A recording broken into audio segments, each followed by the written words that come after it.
Everyone, a couple new cars in the collection today. We have two opening older diecast sedans.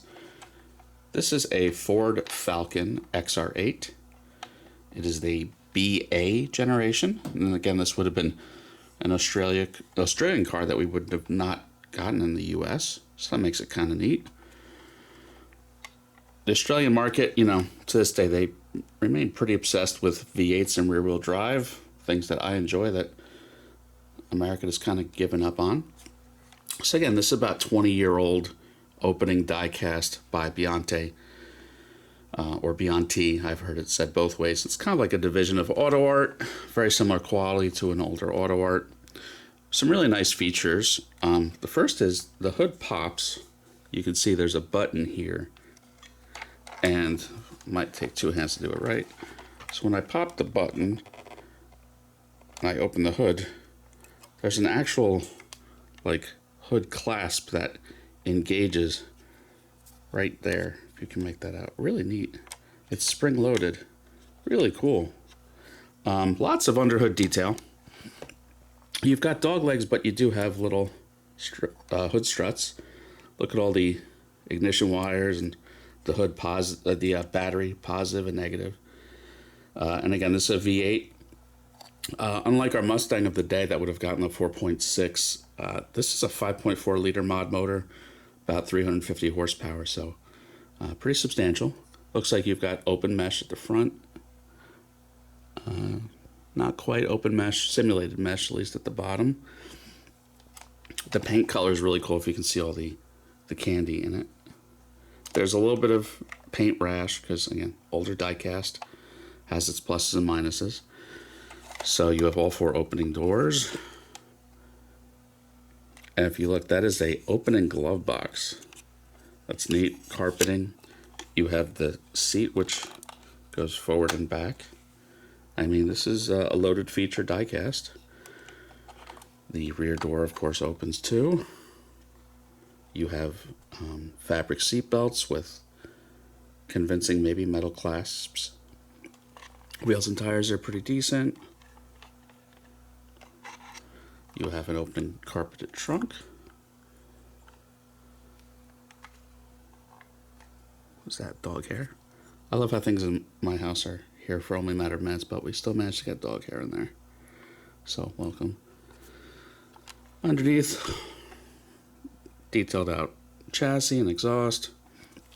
Really neat piece. Probably if you could find this on eBay, this is a few $100s today, easily $300. Got it through a friend, landed for $90.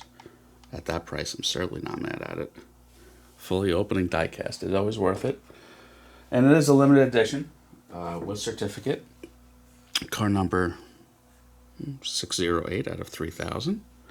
Neat. Packaging is a proper window box. Even the box was in pretty good shape for being over 20 years old. On the other end of the spectrum, in terms of a performance car, the opposite of a big V8 is another Tesla. This is the Model 3. It is a dual motor performance.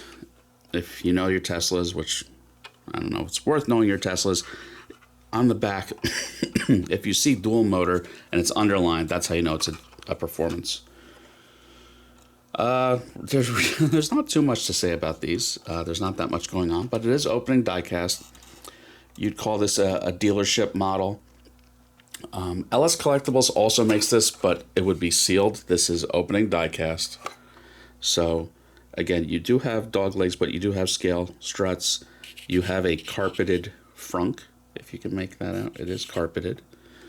The trunk opens, and that is carpeted as well. If you can make that up, but carpeted, you can hear my finger. There's some ASMR for you. Interior is decent, if I can get it open. These have very, very minimal interiors. I do like the light interior versus the black interior that these typically come with. I mean, again, carpeted. Details pretty reasonable. I mean, retail for these, I think, are a couple $100 easily. This one arrived again through a friend. There's seatbelts. Borked, kind of a borked box. And there's debate whether this should have come with a certificate or not, but it landed for $90. So at that price, I'm not mad at it. This is not like a must-have car of mine, but I do have a decent amount of Teslas at this point, so I did need it. Let's see if I can get the last door open for that wow shot of a Tesla diecast. Yeah, good enough. Use your imagination. So yeah, underneath, you're not going to see much of anything.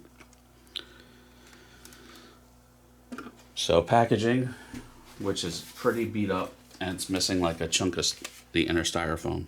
But yeah, classic dealership model. So remember, when you see the line, that means it's dual motor performance. I think they have like 400-ish horsepower, and it's 0 to 60 in the mid threes. You know, it's the Tesla claim to fame as being very quick 0 to 60, which from experience gets old very quickly. But that's neither here nor there. But yeah, that's it for this week. Everyone have a good one. Please like and subscribe.